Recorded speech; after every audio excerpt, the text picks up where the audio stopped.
wabarakatuh. Selamat pagi semuanya. Bersama Mas Gung lagi di sini. Hari ini saya menginformasikan event yang akan diselenggarakan oleh OMG pada tanggal 31 Agustus 2024. Hari Sabtu ini nih, nanti 2 hari lagi. Sekarang Kamis, Jumat, Sabtu. Topik yang akan dibawakan pada event mendatang adalah mengenai napas cepat. Jadi kalau sebelumnya Bapak Ibu sudah pernah hadir di workshop OMG, terima kasih banyak untuk belajar latihan bersama mengenai napas lambat. Nah, muncul pertanyaan dari peserta tuh, Mas, kapan angkat napas cepat? Kapan bikin napas cepat? Gitu kan? Ya, walaupun mungkin saya yakin banyak dari kita sudah pernah belajar, kita sudah pernah mempraktekkan seperti misalnya teknik-teknik Wim Hof gitu kan, karena kebetulan tahunya itu. Karena kebetulan tahunya itu, sehingga seakan-akan teknik napas cepat itu cuma Wim Hof saja, padahal ada banyak. Nanti saya akan bahas itu secara detail ya pada workshop. Oke, saya akan masuk pada materi. Saya akan buka PowerPoint dulu ya. Saya share.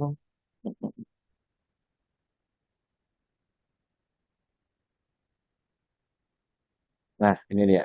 Ya, nama cepat.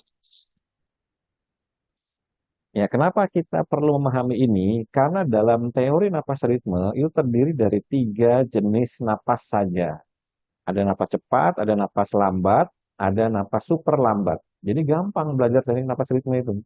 Karena konsep dasarnya itu hanya 3, yakni napas cepat, napas lambat, dan napas super lambat. Dan ini semua ada kriterianya, ada dasar ilmunya, ada rujukan jurnalnya, ada cara mengukur dan sebagainya. Kalau Anda yang belum sempat menonton, silakan tonton video saya beberapa minggu lalu menjelaskan mengenai bagaimana cara belajar memahami napas ritme. Oke, sekarang kita masuk ke napas cepat. Apa itu napas cepat? Yakni dalam teori HRV, yakni semua napas yang berada pada range frekuensi 0,15 sampai 0,4 Hz. Range-nya mulai dari situ. Kalau misalnya diterjemahkan menjadi napas simetris itu, startnya mulai dari 3,75 ya, atau 3,25 itu sampai 33, 22, 11, setengah-setengah, dan seterusnya. Jadi kalau mau diterjemahkan pada napas simetris. Nah, nanti kita bahas pada saat workshop ya, pada saat seminar. Oke, yang akan dibahas pada Zoom kali ini adalah mengenai studi tradisional. Tapi ini sebagian, nanti akan lebih lengkapnya ada di workshop. Di workshop nanti juga akan diangkat mengenai studi modern. Jadi bagaimana penelitian ilmiah yang berhubungan dengan studi tradisional olah napas yang terkait dengan napas cepat, apapun namanya, dan nanti kita akan lihat beberapa jenis namanya. Dan nanti ada studi ilmiah yang mengangkat studi modern, artinya di era-era sekarang gitu ya, yang berhubungan juga dengan napas cepat. Dengan siapa yang menggagasnya. Sehingga nanti Anda tahunya menjadi beragam, Anda jadi tahu beragam gitu. Jadi nggak sekedar tahunya Wim Hof lagi, Wim Hof lagi, Wim Hof lagi. Ya walaupun mungkin itu ada penelitiannya gitu kan, ada sisi ilmiahnya. Tapi nggak sekedar Wim Hof olah napas di dunia ini, ada juga yang lain. Maka itu yang kemudian membuat kita harus open minded untuk melihat apa manfaat dengan mengetahui teknik-teknik olah napas lain selain Wim Hof. Ya kita lihat ya, studi tradisional dulu. Nah, ada studi 283 studi yang kemudian ketika difilter berdasarkan aspek duplikasi, yang bukan Inggris, bla bla dan sebagainya, maka terfilterlah sebanyak 58 studi final. Di mana 58 studi final ini yang berhubungan dengan pranayama atau olah napas ada 16. Ini studi tradisional ya. Dominan dilakukan oleh India. Nanti saya akan angkat juga yang berhubungan dengan Cina. Ya berarti Cikung gitu kan. Di sini kita angkat dulu yang berhubungan dengan pranayama. Kemudian ada 15 studi yang berhubungan dengan meditasi atau relaksasi. Ini nanti akan ada di video terpisah ya, di seminar yang akan datang. Ada juga yang berhubungan dengan asana atau postur. Ini akan kita angkat nanti di seminar yang akan datang. Juga yang berhubungan dengan postur dan physical activity. Sebanyak 17 studi ini juga cukup banyak. Nanti kita angkat di seminar yang akan datang. Jadi kali ini saya akan mengangkat mengenai pranayama sebanyak 16 studi. Tapi studi mengenai pranayama ini, yang 16 studi ini melingkupi banyak teknik-teknik. Nah, sedangkan yang kita mau angkat adalah yang berhubungan dengan napas cepat dulu saja. Kita akan lihat studinya. Yang Anda perhatikan adalah yang angkanya berwarna orange ya, yang angkanya berwarna orange. Kalau yang berwarna abu-abu itu masuknya pada kriteria napas lambat. Seperti misalnya ini Ujjayi. Ujjayi breathing at one breath per minute. Satu breath per menit itu berarti setara dengan 30-30. Berarti tarik napasnya 30 detik, buang napas 30 detik, panjang sekali. Ini subjeknya ada satu, yakni Advanced Male Yoga Practitioner. Ini kita tidak angkat. Ini nanti akan saya munculkan dalam seminar yang terpisah yang berhubungan dengan pengetahuan napas lambat. Nah, apa yang kita mau lihat? Yakni pengujian dari sisi oksigen consumption-nya atau konsumsi oksigennya di badan. Jadi artinya kalau oksigen consumption tinggi, berarti akan terjadi pembentukan ATP yang cukup besar. Logikanya begitu. Nah, sekarang kita akan lihat pada eh, baris yang nomornya berwarna orange. Di sini disebut ada kapal bati dan bastrika. Jadi, di dalam teknik pranayama yoga yang masuk pada kriteria penerapan napas cepat, nama tekniknya adalah kapal bati dan bastrika. Dan ini plek tepi plek seperti Wim Hof. Nah, tapi secara usia, lebih tua kapal bati, lebih tua bastrika jauh kemana-mana dibandingkan Wim Hof. Ini masih diingat ya. Jadi Wim Hof itu adalah baru. Dia kenapa tenar dan populer? Karena pelakunya, yakni Wim Hof, bersedia dieksplorasi oleh ilmuwan. Dan dia bersedia melakukan hal-hal ekstrim dengan keyakinan ilmu yang dia miliki. Tapi kalau kita tarik mundur ratusan ribuan tahun sebelumnya, sudah ada namanya kapal bati dan bastrika yang persis sama mirip seperti Wim Hof. Nah, kita lihat di sini. Pada kapal bati bastrika yang digabungkan dengan Ujjayi, ya, ini akan meningkatkan oxygen consumption. Ini OC itu oxygen consumption. Meningkat 33%, 35%, dan 30%. 33% itu ketika melakukan Ujjayi, sedangkan ketika melakukan kapal bati meningkat 35% dan ketika melakukan bastrika meningkat 30%. Ini lumayan lumayan signifikan ini. Ya kan? 33%, 33,9 ya antara 33 sampai antara 30 sampai 40% lah. Kemudian kita lihat nomor 3 kapal bati dengan 80 breath menit. Jadi tarik buang tarik buang itu sebanyak 80 kali. Gampangnya begitu. Jadi terjadi peningkatan 25% oksigen consumption saat melakukan Ujjayi, 12% saat melakukan kapal bati, dan 19% saat melakukan bastrika. Jadi artinya terjadi peningkatan oksigen consumption. Di sini pengujiannya melihat dari sisi oksigen consumption. Ya, kita lihat lagi ya. Nomor 5. Studi dilakukan oleh Karambelkar et al. Terhadap 8 orang untuk melakukan kapal bati sebanyak 120 breath per menit. Jadi tarik buangnya itu 120 kali. Cepat ya. Karena saya biasanya kalau melakukan tarik buang itu hanya 30 paling banyak ya 60 kali. Ini sampai 120 kali. Apa hasilnya? Yakni terjadi peningkatan 50% oksigen consumption pada saat melakukan kapal bati. Luar biasa ya. Dan pengukuran-pengukuran lain menunjukkan terjadi peningkatan sampai 209% pada minute ventilation. Seperti itu. Luar biasa kan?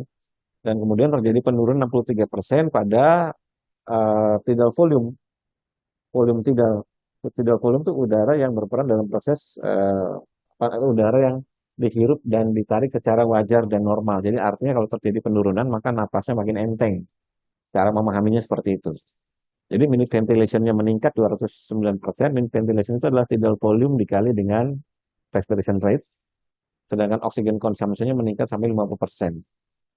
Bahkan ketika dilakukan lagi, terjadi peningkatannya sampai 133% pada oksigen consumption dan peningkatan 379% pada ekshalasi CO2 pada saat hiperventilasi breathing.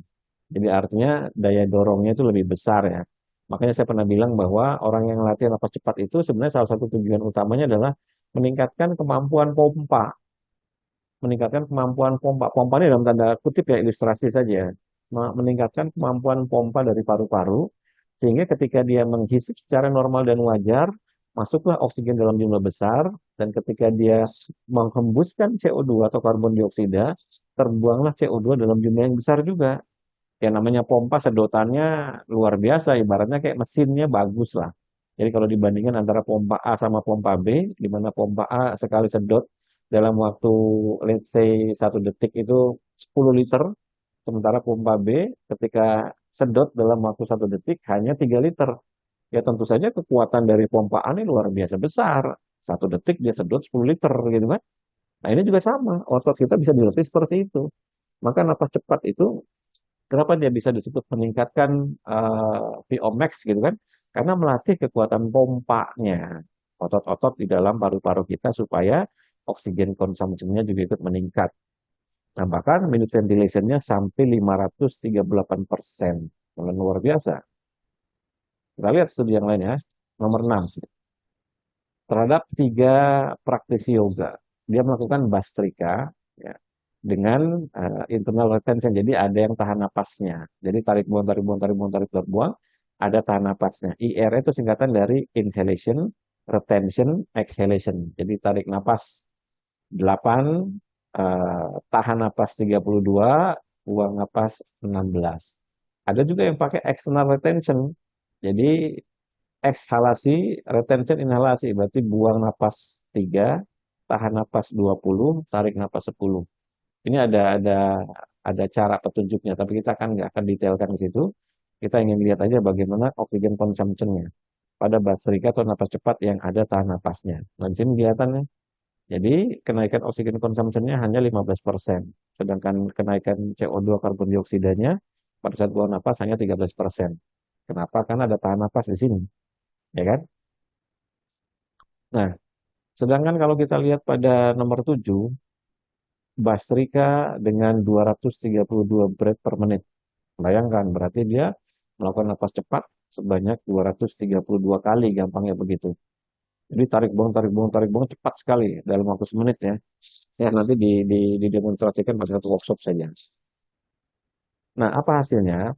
Ya, ini terjadi peningkatan oksigen consumption sampai 208% dan pembuangan CO2 hingga 395%. Tapi ada efek, yakni kenaikan dari heart rate-nya sebesar 47%. Maka semua napas cepat itu secara umum akan meningkatkan heart rate. Dan memang ini konsekuensi dari napas cepat, ya kan? Karena dianggap tubuhnya sedang dalam mode simpatik. Walaupun memang frekuensi parasimpatik. Nah, kemudian nomor 8, kita lihat. Subjek melakukan kapal bati sebanyak 120 kali per menit. Berarti gampangnya adalah 120 napas per menit. 120 napas per menit. Terjadi peningkatan 51% oxygen consumption dan 34% pembuangan CO2. Dengan terjadi peningkatan sebanyak 219% pada minute ventilation saat napas. Ya, jadi ada penelitian-penelitian di sana yang melakukan tarik buangnya sampai 232, ada yang sampai 120 napas gitu kan. Tapi sekali lagi ini populasinya adalah pada mereka yang experience. Berarti artinya sudah berpengalaman. Ya kita bisa bilang bahwa mereka biasanya guru-guru yoga yang memang sudah punya pengalaman cukup dan biasanya tidak disarankan untuk umum. Nanti untuk umum itu batasan-batasannya di mana kita angkat studi mengenai yang modernnya saat seminar dan workshop. Nomor 9, studi yang dilakukan oleh Karam Delkar et al. Tahun 83 terhadap 3 praktisi yoga. Bastrika dan Ujjayi, berarti napas cepat dan napas lambat. Gampangnya Ujjayi napas lambat. Nah, terjadi peningkatan sebanyak 20% oksigen consumption dan 32% pembuangan CO2. Sedangkan pada Ujjayi ya kecil. Nah, jadi dari yang 16 ini, ya, nah ini nggak ada yang lain. Ini semuanya napas lambat. Ini napas cepat. Nah, jadi kalau dari sudut pandang oksigen consumption, kita bisa lihat di sini bahwa betul terjadi peningkatan oksigen consumption. Maka semua melakukan latihan napas cepat itu pasti akan terjadi kenaikan SpO2. Pasti akan terjadi kenaikan SpO2. Ya kan? Nah, apa efek dari kenaikan SpO2? tentu setiap kenaikan oksigen, setiap hiperventilasi atau napas cepat akan menguras CO2. Dan setiap terjadinya pengurasan CO2 akan menyebabkan kenaikan pH. Kenapa? Karena rumus pH didasarkan pada persamaan Henderson-Hasselbalch yang melihat dari konsentrasi ion bikarbonat dan CO2. Nah, karena CO2-nya ada di bagian penyebut, maka pH berbanding terbalik dengan CO2. Kalau CO2-nya yang terkuras habis, jumlahnya sedikit, maka pH-nya pasti naik atau berubah menjadi basa. Sedangkan kalau CO2-nya tinggi, maka pH-nya pasti berubah menjadi asam. Jadi itu korelasinya. Nanti efek berikutnya apa ya? Nanti kita bisa sambungkan dengan kenaikan pH, kita bisa sambungkan misalnya dengan kondisi CA gitu kan. Kondisi misalnya perbaikan saat minum obat, kondisi kenaikan pH atau menjadi lebih basa itu bisa disambungkan dengan misalnya kenaikan aktivitas sel, maka membuat lebih bertenaga dan sebagainya. Nanti akan dibahas secara lebih detail. Nah, itu yang berhubungan sama tradisional. Ya. Jadi memang kalau kita meneliti metastudi itu enak. Jadi mereka sudah ringkaskan buat kita apa kesimpulan-kesimpulannya. Jadi napas cepat seperti apa, napas lambat seperti apa, apapun nanti jenis istilahnya. Ada yang disebut dengan istilah ujai, ada yang disebut dengan istilah bastrika, ada yang disebut dengan istilah napas kapal bati, ada juga yang disebut dengan istilah nadi sodana, ada yang disebut dengan istilah bramari, ada yang disebut dengan istilah macam-macam, istilah-istilahnya, recaka. Nah, itu hanya istilah dalam bahasanya mereka. Ya kan? Ya kalau nanti kita angkat penelitian berhubungan sama cikung, pasti bahasanya lain lagi. Nah, kebetulan kalau di napas ritme ini disederhanakan menjadi napas cepat, napas lambat, dan napas super lambat supaya memahaminya gampang. Nah, itu studi yang secara umum saja dulu sebagai preview saja. Nanti di studi yang modern lebih seru lagi. Kita akan lihat mengenai apa penelitian yang baru-baru ini dari tahun 2020-an ke atas lah yang berhubungan dengan teori napas cepat dan siapa praktik-praktik yang mempopulerkannya sehingga nanti wawasan kita ini berkembang. Wawasan Anda berkembang bahwa tidak melulu harus menggunakan pendekatan seperti Wim Hof. Juga nanti akan ada pendekatan lain, ya kan? Yang sudah pernah diteliti. Dan ini juga tidak kalah menarik. Nanti saya jelaskan pada workshop yang akan datang. Ini seru banget. Ya mudah-mudahan dengan memahami apa dan bagaimana napas cepat, manfaatnya, batasan-batasannya, cara melakukannya, variasinya dan sebagainya, kita jadi lebih bisa menerapkan dalam kehidupan sehari-hari, ya kan? Kenapa? Karena tahu banyak itu tidak dosa. Jadi Anda tahu banyak mengenai napas cepat, itu bagus banget. Anda bisa terapkan, oh saya berarti pakainya dalam kondisi seperti ini. Oh nanti saya gabungkannya dengan napas lambat seperti ini. Dan maka dari itu, pernah suatu saat ada peserta yang nanya, ya dia sedikit berdebat lah. Dia bilang, kan cuma gitu-gitu aja. Isinya kan cuma napas cepat, napas lambat, napas super lambat. Terus kenapa saya harus belajar kelas-kelasnya? Ya karena Bapak Ibu tidak meneliti jurnalnya. Masalahnya kan itu. Kalau Bapak Ibu tahu napas cepat itu begitu, tarik buang, tarik buang, tarik buang saja. Tapi kan saya tahu pengaruhnya apa saja, dampaknya apa saja, efek sampingnya apa saja, lalu manfaatnya apa saja, lalu kehati-hatian harus seperti apa. Misalnya kayak saya ambil contoh, agresif hiperventilasi.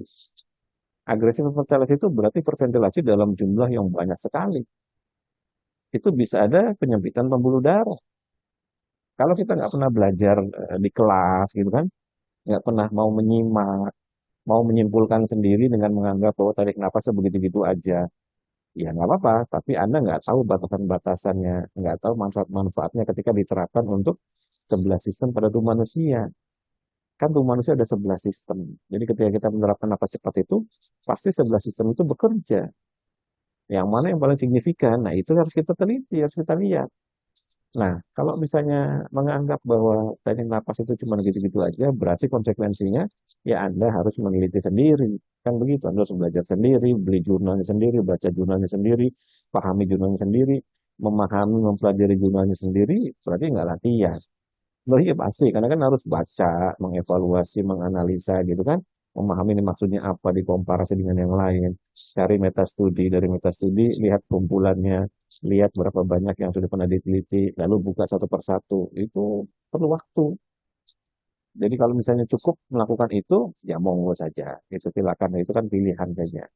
Jadi artinya pada apapun pilihan yang dipilih, silakan saja. Kami di sini ingin menunjukkan, ini loh kita kalau berpikiran terbuka, cara memahaminya walaupun kita sudah tahu cuma tiga, napas cepat, napas lambat, sama super lambat, tapi pada titik itu Anda juga diajari ini pengaruhnya kemana. Jurnal tadi hanya mengangkat yang berhubungan sama oxygen consumption dan ekshalasi CO2 kan. Itu kan belum nyambungkan ke pH, belum nyambungkan ke glukosa, bener nggak? Iya kan? Belum nyambungkan ke asam urat, belum nyambungkan ke kolesterol, belum disambungkan ke sistem syaraf, belum disambungkan ke gelombang otak, belum disambungkan ke gelombang jantung, belum disambungkan ke tulang, belum disambungkan ke otot, belum disambungkan ke kulit, belum disambungkan ke produksi antioksidan, belum disambungkan ke produksi apa namanya eh, antiinflamasi dan sebagainya. Nah, nyambung-nyambungkannya ini kan proses pembelajaran di mana kita harus mengeksplorasi penelitian-penelitian yang berhubungan dengan teknik itu, ya kan? Kalau enggak, ya boleh belajar sendiri, tidak ada masalah. Mau menyimpulkan sendiri juga boleh, tapi kalau di kami biasanya ada rujukannya. Seperti tadi, ada rujukannya. Kita angkat dua metastudi yang cukup valid, gitu kan, dari 283 lalu menjadi hanya 58 saja. Dari 58, 16-nya berhubungan sama olah napas atau pranayama. Dan sisanya berhubungan dengan topik-topik lain yang akan kita angkat pada kesempatan yang akan datang. Nah, seperti itu. Jadi kalau Anda tertarik ingin belajar apa dan bagaimana lebih cepat, silakan hadir di seminar dan workshop yang kita lakukan secara hibrid. Hibrid itu artinya untuk wilayah Jakarta disarankan hadir, datang ke kantor OMG. Tapi kalau untuk wilayah luar Jakarta, ikut Zoom-nya. Nggak ada ruginya. Tahu banyak itu tidak dosa. Bersama semua lagi di sini. Selamat berbuka, selamat pagi semuanya.